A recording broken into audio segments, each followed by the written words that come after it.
শুধু ইতালি না, পৃথিবীর যে দেশে আপনি বসবাস করেন, যদি সুখে থাকতে চান তবে এই একটা কাজ আপনাকে করতে হবে। সেটা হচ্ছে একে অপরের সাথে ভালোবাসা। বাস্তব প্রমাণ হচ্ছে আজকের এই সবজি বাগানটা। এই যে আপনারা দেখতে পাচ্ছেন না, এই সবজি বাগানটা হচ্ছে আজকের এই জ্বলন্ত উদাহরণ।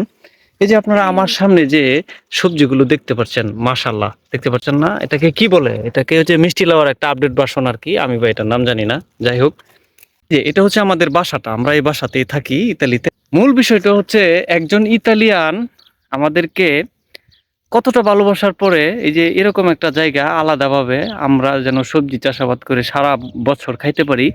ওনা একবারে সার ওষুধ থেকে শুরু করে সমস্ত কিছু প্রোভাইড করে, নিজে এসে দিয়ে যায় আর কি।